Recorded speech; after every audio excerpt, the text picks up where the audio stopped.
Salut à tous, on se retrouve pour l'épisode 1987 du Zap Image. On commence aujourd'hui en ce dimanche 30 octobre avec tout d'abord l'équipe du Real Madrid qui joue cet après-midi contre l'équipe de Girona. Et on peut voir que les joueurs du Real porteront un maillot Captain America durant l'échauffement et des survêtements Avengers pour la réception de Girona cet après-midi. Donc voilà, Adidas, Marvel et le Real Madrid en partenariat. C'est pour ça que si vous regardez le match cet après-midi du Real, c'est des maillots un peu spéciaux. C'est tout simplement parce que le Real Madrid est en partenariat avec Marvel et Adidas. Voilà pour une nouvelle collection de vêtements. Voilà, petite info concernant le Real, parce que le Real Madrid joue cet après-midi contre Girona. On peut voir le programme en Liga ce soir, un beau Real Sociedad contre le Betis, 21h le coup d'envoi. On peut voir aussi le programme en Bundesliga, Union Berlin contre Gladbach cet après-midi à 15h30. En Première Ligue, il y a un beau Manchester United contre West Ham. Arsenal recevra Nottingham Forest.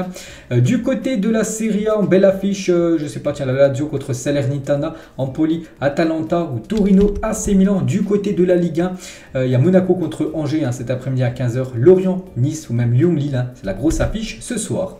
La France prend un peu d'avance sur ses concurrents concernant le coefficient UEFA après cette semaine qui a été plutôt bonne pour les clubs français en Coupe d'Europe avec 3 victoires, 2 nuls et une défaite. C'est l'OM qui s'est incliné. Donc la France prend un peu d'avance par rapport au championnat néerlandais, au championnat portugais. Donc regardez le top 7 des plus gros championnats en Europe. Donc bon, la France, c'est compliqué de revenir bien sûr sur l'Italie. N'oubliez pas que l'indice UEFA est pris sur les 5 dernières saisons, donc en gros depuis la saison 2018-2019 jusqu'à cette saison 2022-2023, et du coup ça fait un pourcentage de, les points sont cumulés, et du coup la France c'est 55 997 points exactement, donc on a quand même 13 000 points de retard par rapport à l'Italie, donc ça sera compliqué un jour de revenir sur le top 4 des plus gros championnats, mais surtout on prend un peu d'avance sur le championnat néerlandais qui a 53 300 points. N'oubliez pas que le championnat néerlandais était seulement à 1000 points à peu près d'écart avec la France en ce début de Coupe d'Europe, et à cause des mauvaises performances par exemple de l'Ajax Amsterdam qui ne marque pas beaucoup de points, donc la France prend de l'avance, et ça bien sûr c'est une très bonne nouvelle pour la France. Il faut conserver cette 5e place parmi les plus gros championnats en Europe. Des nouvelles de Giroud, les gars, qui devrait prolonger à l'AC Milan jusqu'en 2024, donc actuellement il est en fin de contrat, en fin de saison, et l'AC Milan devrait prolonger une saison de plus, l'attaquant français, vu qu'il est buteur quand même souvent, c'est lors des derniers matchs, donc félicitations bien sûr à Giroud. C'est pas encore officiel, ça pourrait l'être la semaine qui arrive. Lui aussi les gars pourrait prolonger, c'est Milan Skriniar, lui aussi il est en fin de contrat avec son équipe de l'Inter Milan en fin de saison, et nouvelle rencontre prévue entre l'Inter et Skriniar pour une prolongation de contrat. Le défenseur est toujours une priorité du PSG pour 2023, mais bon, il devrait prolonger l'aventure du côté de l'Inter Milan. On va parler de ce joueur les gars. Donc le directeur sportif du Shakhtar a confirmé que Manchester City et Arsenal étaient intéressés par Mykhailo Mudryk, donc c'est un joueur ukrainien, donc il est considéré, des fois je vois un peu des infos sur lui, comme le Neymar ukrainien, voilà ce joueur. Cependant, le club ukrainien valorise son joueur encore plus cher que Anthony, les 100 millions d'euros dépensés par Manchester United pour le Brésilien. Donc en gros, le Shakhtar est bien, ils peuvent le vendre, mais bon, ça sera pour une grosse somme, un minimum 100 millions d'euros. Voilà, c'est son prix actuellement.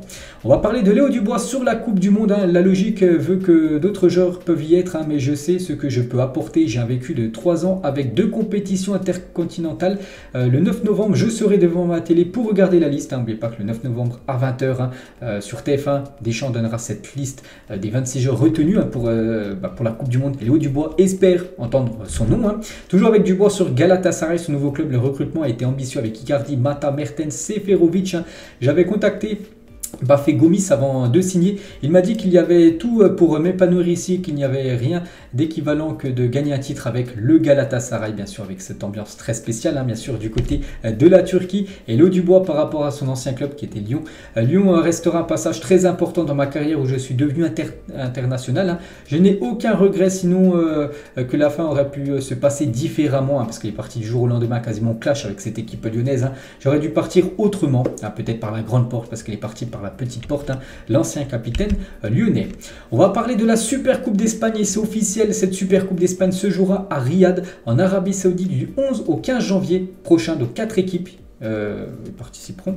Donc le Real Madrid, le Barça, le Betis Séville et Valence sont les équipes participantes. N'oubliez pas que le Real Madrid a gagné la dernière édition, c'est en janvier dernier, pareil à Riyad, ça fait 2 années de suite que ça sera en Arabie Saoudite, cette Super Coupe d'Espagne. On connaît les affiches des demi-finales, le Real contre Valence et le Barça contre le Betis Séville, donc les deux vainqueurs se retrouveront en finale. Ça pourrait faire un classico en Super Coupe d'Espagne.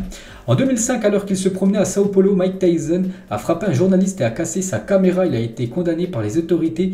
Quand il est allé témoigner pour mettre en colère les Brésiliens, il a mis un maillot argentin signé Maradona. Donc voilà une petite info, parce qu'il a dû retourner à Sao Paulo au Brésil, au tribunal, voilà, par rapport à ce coup de poing et surtout la caméra cassée.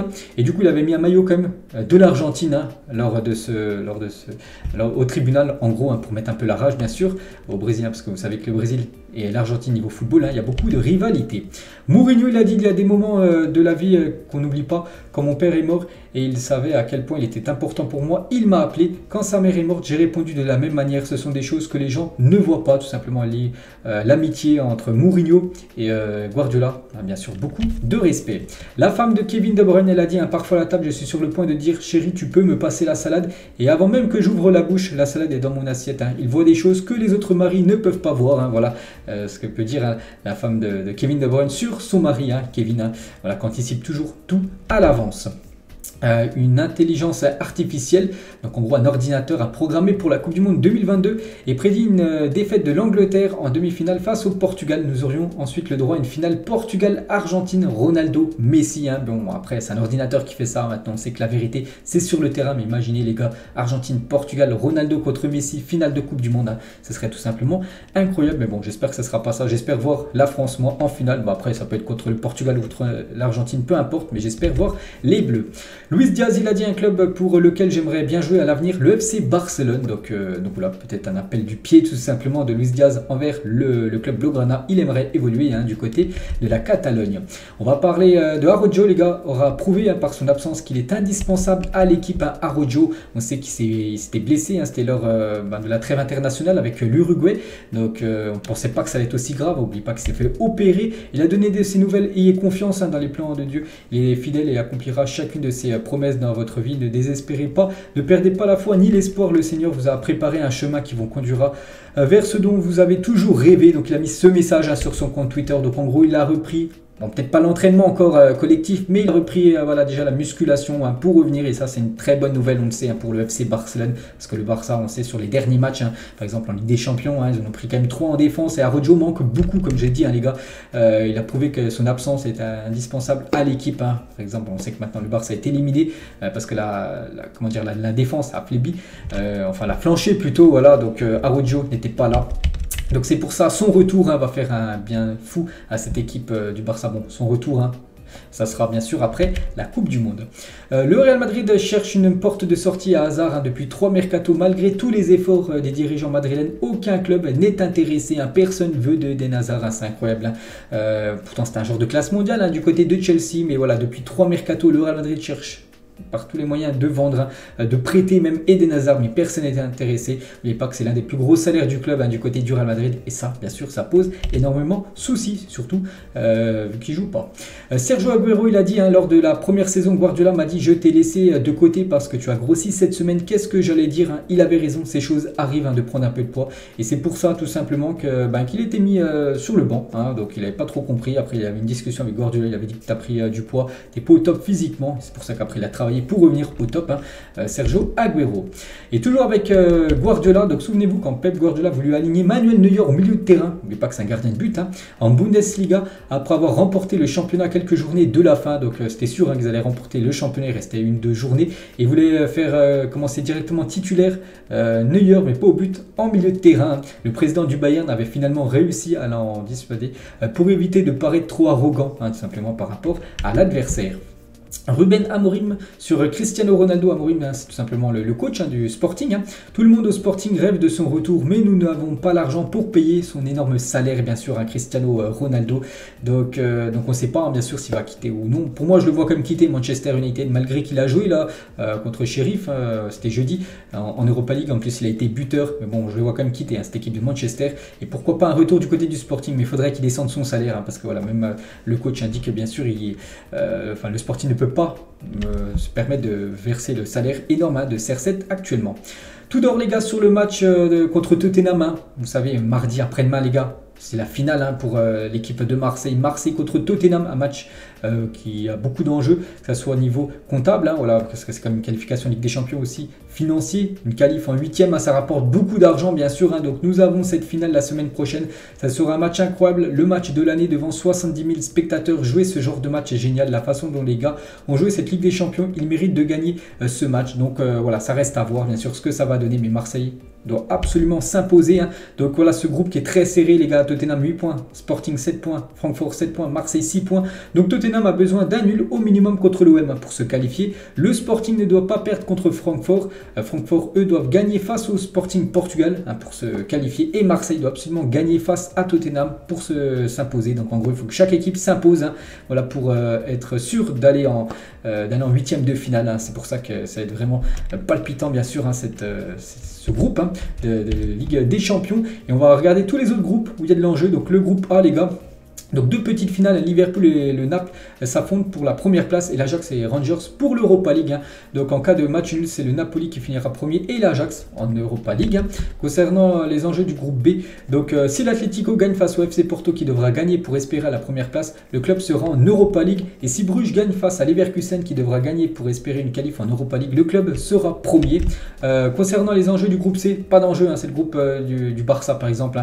Bayern premier, Inter deuxième, Barça troisième, Pilsen 4e, ça bougera pas.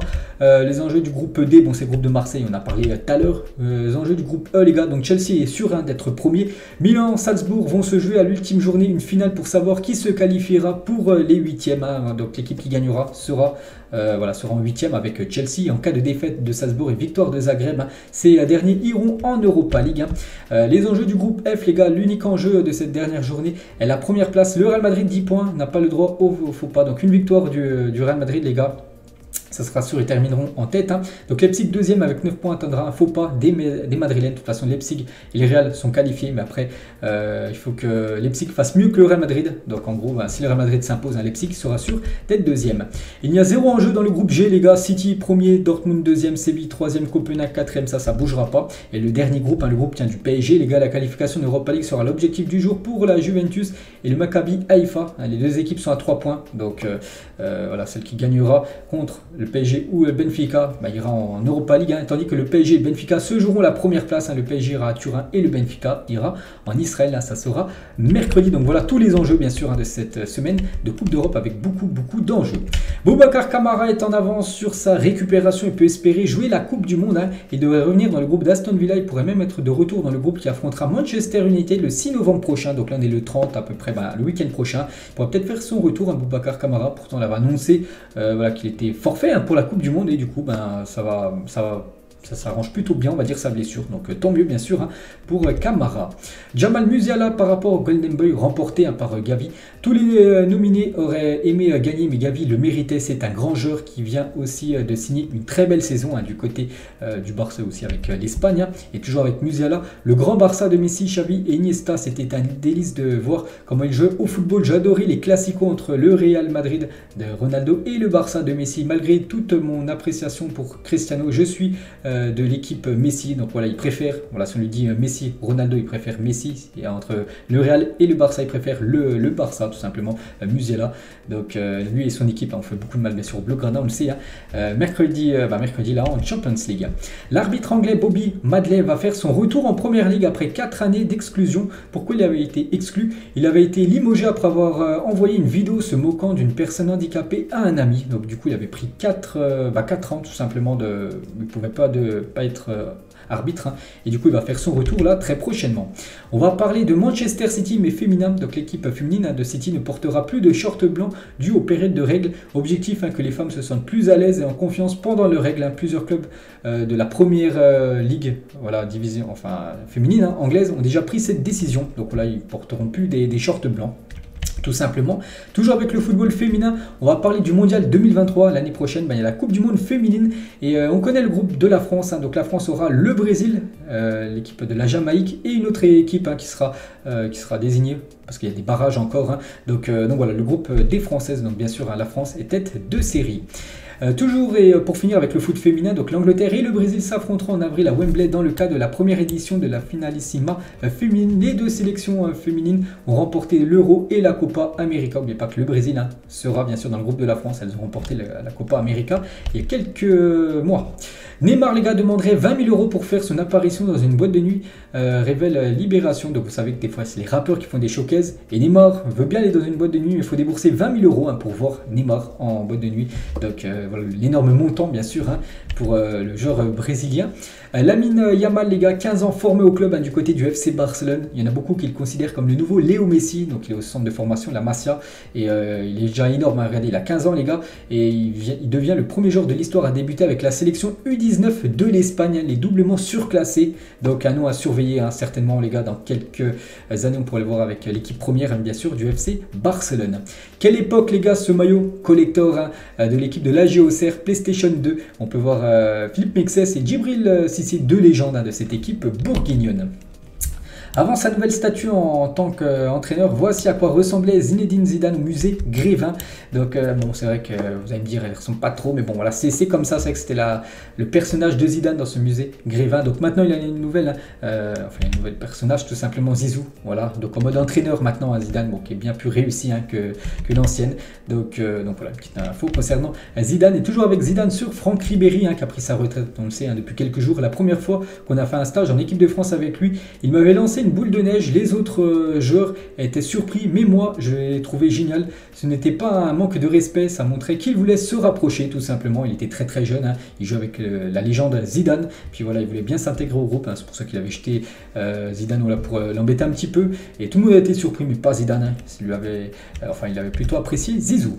Sadio Mané, les gars, il a dit, je n'ai jamais aimé la PlayStation, je n'y ai jamais joué, je pense que c'est quelque chose qui vous fait perdre votre temps, je ne veux pas perdre le mien contre quoi que ce soit dans le monde. Voilà, il n'a pas le temps de jouer à la console, Sadio Mané, les gars. Il a déjà beaucoup de choses à faire dans sa vie déjà. Il est footballeur, puis il est aussi beaucoup, on sait, son pays. Toujours avec Mané sur sa mentalité. Je suis né dans un petit village, je joue avec des grands. J'ai toujours eu ce respect pour les autres. Le collectif est toujours passé avant le reste. Seul, je ne peux rien faire. C'est pour ça que si il se retrouve devant le but, il y a un collègue juste à côté, il ne va pas essayer de marquer le but. Il va préférer donner la passe pour faire marquer son collègue juste à côté. Il a dit, je ne pourrais pas être individualiste. Je sais que les gens pensent que parfois ça me joue à des tours. Je ne le crois pas. Je pense que c'est très bien comme ça. Voilà, bien sûr, Sadio Mané toujours porté sur le collectif. Paolo Maldini l'a dit, je suis le plus grand perdant de l'histoire. J'ai beaucoup gagné 5 fois la Ligue des Champions, mais j'ai perdu 3 finales de Ligue des Champions, une Super Coupe UEFA, 3 finales intercontinentales, une finale de Coupe du Monde et une finale de l'Euro. C'était contre l'équipe de France. C'est vrai qu'il a beaucoup gagné, mais il a beaucoup perdu, Paolo Maldini, mais il a disputé beaucoup de finales. Souvent, il allait à la fin de la compétition. Donc, immense légende, bien sûr, légende du football italien ou même légende du football tout court. Maldini, et un ancien joueur de l'AC Milan, et Florentino Pérez sur cette équipe de Milan qui revient en forme quand même depuis quelques temps. Regardez, ils ont gagné le Scudetto la saison dernière. Je suis heureux de voir que l'AC Milan se réveille. Pendant 50 ans, c'était eux notre rival, pas Barcelone ni aucune autre équipe. Donc voilà le pic envoyé de Pérez par rapport au Barça ou même toutes les autres équipes en Europe. Que le plus grand rival tout simplement du Real Madrid, c'est le grand AC Milan. On va parler de Erling Haaland. Quelques heures avant de se coucher, Haaland porte des lunettes au vert teinté orange pour protéger ses yeux des écrans. Une fois couché vers 22 h, il se couche tôt, Erling Haaland, il enfile un capteur à son doigt pour que son sommeil soit analysé au niveau, gérer les détails tout simplement. Erling Haaland, donc voilà, c'est un robot, on a l'impression, bien sûr, il performe énormément. Et Pep Guardiola, à propos de Haaland, est l'un des premiers arrivés à l'entraînement et un des derniers à quitter le centre d'entraînement. La clé de la réussite, ça me fait penser à Cristiano Ronaldo. On sait que Ronaldo a toujours été le premier arrivé à l'entraînement, le dernier à partir. Voilà, la même mentalité pour Erling Haaland. Donc voilà, ça va être bien sûr une énorme carrière pour le joueur norvégien. Et par rapport à sa vie privée, il a dit, je pense que j'aurai une petite ferme à Brne quand je terminerai ma carrière. Je ne sais pas encore où, mais je m'entourerai de quelques animaux. Je suis parfois un peu fou, mais j'aime bien qu'on me laisse tranquille. Voilà, il n'aime pas tout ce qui a agité, bien sûr, Haaland. Il aime bien être tranquille, retourner dans sa forêt de temps en temps. Même il poste des photos, les gars, en mode bûcheron sur ses stories Instagram. Donc voilà, une petite info concernant Erling Haaland. Roberto les gars sur Neymar, donc il a dit j'ai l'impression qu'il n'a jamais été accepté à 100% par ses supporters, donc du côté de Paris, mais c'est de sa faute, hein, c'est à cause de son comportement, moi je le vois disputer la Coupe du Monde, finir la saison, puis partir, j'en suis presque sûr, hein. Donc voilà ce que dit Roberto, ancien joueur par exemple du Bayern Munich, hein, sur Neymar, qui devrait quitter, enfin d'après lui il va quitter, hein, cette équipe du Paris Saint-Germain à la fin de la saison. Voici le ballon de la Première Ligue qui sera utilisé cet hiver, donc ballon jaune, hein, voilà, parce que s'il y a de la neige sur une pelouse, le match peut être joué, mais bon il faut que le ballon ne soit pas blanc, donc il sera jaune, hein, ce ballon qui sera utilisé pour le championnat anglais lors de l'hiver. Qui se souvient de Marco Senna, donc c'est un ancien joueur espagnol, hein, donc titulaire dans le milieu de la Roja lors de l'Euro 2008, dans l'équipe type de la compétition et 11e du Ballon d'Or 2008, hein, cet ancien milieu de terrain du côté de la sélection espagnole. On va parler d'un autre espagnol, Gavi, et lorsqu'il évoluait dans les catégories de jeunes, hein, du Betis Séville, Gavi a inscrit pas moins de 96 buts en une seule saison, hein, donc peut-être il va concurrencer maintenant Lewandowski. Bon, on sait qu'il joue milieu de terrain, mais je ne sais pas si à Séville, son club formateur, est-ce qu'il jouait attaquant ou au milieu, je ne sais pas, mais 96 buts en une seule saison, bon c'est énorme, mais bon voilà, c'était en catégorie jeune, et bien sûr des fois il y a d'immenses différences de niveau. Regardez cette photo que j'ai vue, hein, donc c'est plutôt insolite, hein, donc c'est l'écusson, le maillot de l'AC Milan, mais aux couleurs de l'Inter Milan, le grand rival, hein, le voisin de l'Inter, hein. Donc voilà, on peut dire que c'est le maillot de l'Inter avec l'écusson de l'AC Milan, donc plutôt surprenante, hein, cette photo que j'ai vue qui m'a flashé directement. On va parler des Jeux Olympiques 2024, hein.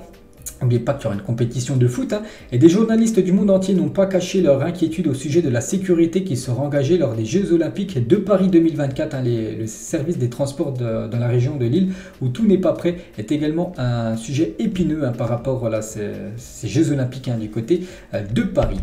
Valentin Rongier a rendu visite à 88 enfants évoluant à l'AS Mazargues.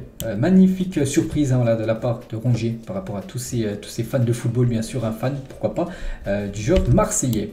Léo Messi l'a dit, hein, ma femme me connaît par cœur, hein, voilà, sa femme, hein, mais pas c'est sa femme, ils se connaissent depuis qu'ils sont petits, hein, je crois qu'ils sont mis ensemble peut-être à l'âge de 12-13 ans, puis voilà, ils sont toujours ensemble, bien sûr, hein. Léo Messi et sa femme, bien sûr, connaissent par cœur, hein, Lionel. Giorgio Chiellini a l'air de bien s'amuser à Los Angeles, hein. On sait que maintenant il joue, hein, du côté de la MLS, l'ancien joueur de la Juventus. On peut voir, voilà, qu'il va souvent regarder, hein, des matchs du côté de la NBA. Antonio Rudiger, il a dit, Vini est comme mon petit frère, il m'aide à m'améliorer en espagnol et je ne sais pas comment on fait, mais on se comprend en tant que joueur, il est énorme, hein. J'espère qu'il gagnera le Ballon d'Or un jour, hein. C'est vrai que Rudiger a encore beaucoup de mal à parler espagnol, hein. Il vient d'arriver en Espagne, il prend des cours en espagnol, et bon voilà, il dit qu'il a du mal à se comprendre, mais il se comprend quand même avec Vini Junior, hein. Il aimerait bien sûr qu'il remporte le Ballon d'Or dans le futur. Et on va parler de ces deux joueurs, leur stade, hein. On sait que c'est le Santiago Bernabéu, quelques photos du Santiago Bernabéu pris là, je crois que c'était hier, hein. Donc l'avancée des travaux, donc n'oubliez pas qu'il devrait être prêt en été 2023. Donc voilà, quelques photos. On peut voir qu'il y a toujours beaucoup de grues, hein, voilà, qui sont en train de faire le toit. On peut voir que la structure métallique, hein, je ne sais pas si on voit un petit peu là que ça est en train d'être mis en place, hein, ce qui va faire la couronne en gros tout autour du stade. Donc voilà, ça avance, ça va être sublime bien sûr, ce stade. Le débat du roi, les gars. Donc Pelé revendique 1281 buts en 1363 matchs. Le débat fait rage entre les matchs officiels 750 et les matchs non officiels, hein. C'est vrai qu'on ne sait pas exactement il y a combien de buts inscrits. Pelé, quelques infos sur ce joueur Pelé. Il y en a beaucoup qui le considèrent comme le meilleur joueur de l'histoire du football, hein. Donc Pelé a toujours refusé de porter le brassard, sauf une fois, un jubilé est organisé pour ses 50 ans. Pelé est le capitaine de l'équipe du Brésil contre le reste du monde. Pour l'anecdote, il joue pendant 45 minutes et ne marque pas, voilà, lors de cette rencontre, hein. Donc Pelé joue son dernier match pro le 1er octobre 1977, le New York Cosmos, son dernier club, hein, reçoit Santos, son premier club, et son équipe de toujours. Donc il joue la première période avec le club américain et la seconde moitié avec le club brésilien. Voilà, chaque mi-temps bien sûr avec chaque club différent. Voilà pour Pelé, bien sûr, toujours avec lui, hein, lorsque Pelé joue au New York, ses adversaires veulent tous échanger leur maillot avec lui. Donc Gordon Bradley, l'un des entraîneurs à l'époque, raconte, hein, nous devions prendre 25 jusqu'à 30 maillots tout simplement de Pelé, hein, avec nous pour un match, autrement nous ne serions jamais partis du stade en vie, parce qu'à la fin du match, tout le monde demandait son maillot en gros. C'est pour ça qu'il devait en prendre plus de 30, hein, parce que il devait donner des maillots à tout le monde, hein. Voilà, sinon ça partait quasiment cacahuète, hein, pour avoir le maillot de Pelé, hein. Toujours avec lui dans la ville de Santos, le 19 novembre est consacré jour Pelé. C'est l'anniversaire de son 1000e but inscrit au Maracana en 1969, hein. Ce jour-là, il a fallu plus de 30 minutes pour que le jeu puisse reprendre après son penalty contre Vasco da Gama. Donc incroyable. Hein. Par exemple, tu marques un but et le jeu reprend 30 minutes après parce qu'il a dû célébrer tout ça. Il y avait plein de monde, je crois, qui était rentré sur le terrain voilà, pour célébrer son 1000e but inscrit hein, avec, enfin, en carrière. Donc encore une anecdote hein, sur Pelé. Hein. Toujours avec lui, quel duo associé à Garrincha sur le terrain. Pelé ne perd aucun match avec l'équipe du Brésil en 49 matchs avec ce duo. Hein. La Seleção gagne 42 matchs pour 7 nuls et surtout aucune défaite. Hein, voilà ce duo Garrincha-Pelé. Toujours avec Pelé, saviez-vous, un jour le père de Pelé marque 5 buts de la tête dans un seul et même match, un record que son fils aurait aimé battre dans sa carrière mais sans succès. Il n'a jamais réussi à battre ce record de son père, 5 buts de la tête, hein. C'est quand même incroyable. Hein. Toujours avec Pelé les gars, dans sa carrière, le roi Pelé inscrit 92 triplés, 4 buts à 31 reprises, 5 buts à 6 reprises et il marque 8 buts une fois. Pelé marque 3 buts au plus 129 fois dans sa carrière, c'était si facile pour lui. Après peut-être à l'époque les défenses n'étaient pas les mêmes qu'actuellement, hein, bien sûr, parce qu'on sait que le football a évolué. Mais bon, voilà, c'est quand même des stats complètement folles hein, pour Pelé qui a déjà inscrit 8 buts dans une rencontre hein, à l'époque. Hein. Toujours avec lui en 61, le président du Brésil, Quadros, publie un décret déclarant que Pelé est un trésor national qui ne peut pas être exporté.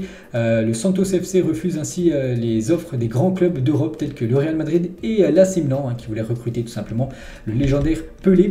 Et je crois que c'est l'une des dernières, enfin il en reste 2. Hein. Donc selon Pelé, hein, son plus beau but est inscrit avec Santos face à la Juventus de Sao Paulo en 1959. Hein. Il part de son camp pour lober successivement 4 adversaires dont le gardien est marqué de la tête. Hein. Donc zéro preuve de ce but parce que ce but n'a pas été filmé, mais c'est lui qui dit ça, hein, qu'il aurait son plus beau but, hein, qu'il a fait tout ça, il est parti de son camp, il a dribblé tout le monde des lobes, il a marqué de la tête.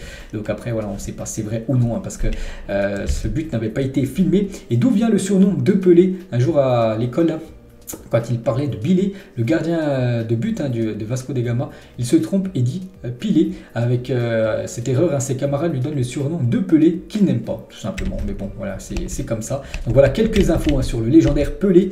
Et Ronaldo, les gars, hein, qui a pris la relève après hein, du côté du Brésil. À mon époque, les défenseurs, vous me menacez, vous crachez dessus, hein, vous frappez. Il n'y avait pas une centaine de caméras comme aujourd'hui. Personne ne parlait de santé mentale à l'époque. Je suis allé en thérapie, hein, bien sûr, à l'époque, hein, parce qu'à peut dire le légendaire aussi R9.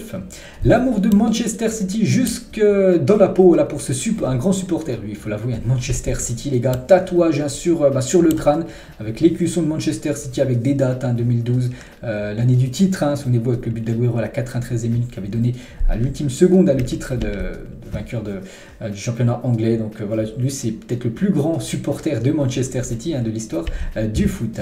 Emilio Martinez à propos de Léo Messi, quand il commence à parler, tout le monde se tait, quoi que ce soit, le manager, le président de l'Argentine, ils se taisent tous. Hein, voilà, quand Messi prend la parole hein, du côté, que ce soit du vestiaire, du côté des entraînements, hein, du côté de l'Argentine. Sofiane Bouffal sur sa maman, quand j'avais 18 ans, mon emploi du temps ne me permettait pas de m'entraîner au foot. J'ai dit à ma maman, laisse-moi me consacrer au football et tu verras que tu travailleras plus d'ici 1 an et demi. Aujourd'hui, elle vit sa meilleure vie. Hein, voilà, ce que peut dire un Bouffal, hein, parce qu'il est devenu riche grâce au foot, parce que voilà, les footballeurs ils gagnent beaucoup d'argent. Il a pu donner voilà, pas mal d'argent à sa maman maintenant qui profite à fond de sa vie. Et pareil, notre maman, cette fois-ci celle de Rashford, hein. Marcus m'a acheté une maison, des fois je m'assois seul dans ma chambre et j'en pleure car tu te rappelles d'où tu viens quelquefois, tu n'avais même pas un bout de pain à la maison, c'est dur à dire mais c'était notre réalité. Bien sûr ça a changé grâce à son fils Marcus Rashford, hein, maintenant il gagne beaucoup d'argent, qui a pu aider sa mère, il aide aussi beaucoup les jeunes hein, défavorisés hein, du côté de l'Angleterre, hein. C'est un grand cœur bien sûr, Marcus Rashford. On a demandé à Guardiola s'il était le meilleur coach de tous les temps. Il a dit absolument pas. Je pense que les meilleurs coachs changent la culture. Sacchi a changé la culture en Italie. Cruyff a changé l'Ajax et le Barça. Et Ferguson a amené United à un autre niveau. Hein, donc il ne se considère pas comme l'un des meilleurs coachs de l'histoire du football. Pep Guardiola. Des nouvelles de Wayne Rooney, les gars. Donc Wayne Rooney, voilà une petite photo qui a été prise là, il y a quelques jours. On peut voir là. Bon, il a arrêté sa carrière. Bon, il a pris quelques kilos, mais bon, toujours très costaud, bien sûr. L'ancien attaquant de Manchester United. Les 5 derniers joueurs à avoir donné 3 passes décisive en un match de Liga. Donc le dernier, c'est Dembélé, hein, souvenez-vous, hein, c'était dimanche dernier, 3 passes D contre l'équipe de Bilbao. Il y a eu aussi Félix, les gars, il y a eu Suarez, Messi et Modric, hein, que des très grands joueurs, hein, bien sûr. Voilà, concernant bien sûr des joueurs qui ont réalisé 3 passes D lors d'une rencontre. Et on finit aujourd'hui, hein, donc j'en avais parlé, je crois que c'était il y a quelques jours avant-hier, hein, que Pablo Mari, hein, du côté de l'Italie, il avait été victime, enfin quelqu'un avait poignardé des gens, il y avait même quelqu'un qui était décédé. Hein. Donc l'agresseur au couteau de Pablo Mari a été désarmé par Massimo Tarantino, ancien coéquipier de Diego Maradona à Naples, hein, qui se trouvait là par hasard. Donc c'est cet ancien footballeur Massimo Tarantino qui a désarmé tout simplement l'agresseur. Hein. Donc voilà, une petite photo bien sûr, hein, de Tarantino, grand, on peut bien sûr porter beaucoup de respect, hein, sur cette personne. Donc voilà les gars, la fin de cet épisode. Hein. J'espère que ça vous a plu. Donc nous on se retrouve demain, bien sûr. On parlera de tout ce qui s'est passé ce week-end. Et bien sûr, il y a beaucoup de choses à dire. Allez, moi je vous laisse. Bon dimanche à vous et à demain.